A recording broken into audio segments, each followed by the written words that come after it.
Hey, what up, everybody? This is Stevie Breach coming to you. It's just announced by ESPN that the 49ers have fired Chip Kelly to be the new coach of the San Francisco 49ers. Today it came down that he was either going to be Chip Kelly or Mike Shanahan. I also thought that Tom Coughlin, who turned down the Philadelphia Eagles job today, basically pulling out, saying that it wasn't a right fit, I thought that basically he would be hanging out in the weeds. And I can honestly say that out of those three, Chip Kelly was the one guy that I wanted to be the coach of this team. I was hoping that maybe the 49ers would be able to find some sort of guy in college that they found some potential in instead of finding one of these guys that's been in the NFL. Of course, Chip Kelly is coming off of 3 years with the Philadelphia Eagles. I believe the first year he was there, they won the NFC East. The second year they had some success, and then the third year the wheels just fell off of the wagon. Chip Kelly had a lot of success in college, even though he never won a national championship. He always had a team that was in contention, and I think that he found out that college and the NFL is a lot different. Not a lot of guys come from college into the NFL and have a lot of success.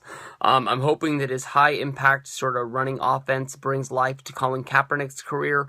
I think everybody knows from watching my 49er videos that I'm a big fan of Kaepernick, and I don't believe that last year was just them throwing him into the trash heap. I think that was ownership having a lot of control over Coach T and what was going on with the team, and I think hopefully there'll be a good structure built within the 49ers where York will be the owner.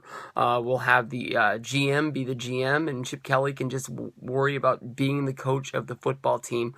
Mike Shanahan, I'm glad that he didn't come on. He had a whole lot of success in Denver, but I think his time that he had with the Washington Redskins, it just seemed as if he just didn't care. Tom Coughlin is the guy that's won 2 Super Bowls. It's hard to say anything about this guy. I just didn't want him. I've never been a fan of the New York Giants. For years, the Giants have wanted to throw this guy, the Giants fans, I apologize, have wanted to throw him out. But year after year, they would have some sort of late season resurgence, and he was able to keep his job. I like the way that he did, talk to Eli Manning personally on his way out during his press conference. I think that the way he left the New York Giants, he walked out like a man, and I did give him a little bit of respect for that, but I just didn't want him. I didn't want some guy that I thought had a chance to die on the sidelines to be the coach of the San Francisco 49ers. I just will always remember that cold NFC Championship game that the Giants won, and him just hanging out on the sideline looking like Skeletor from He-Man. And that was that. So, Chip Kelly, bring him on. I think that honestly, a lot of the things that we're talking about him just being drunk with power, hopefully that doesn't happen here. But I've already got my good Eagles fan, Bobby Gross. Bobby from New Jersey. Haven't heard you on Observer in a while, buddy.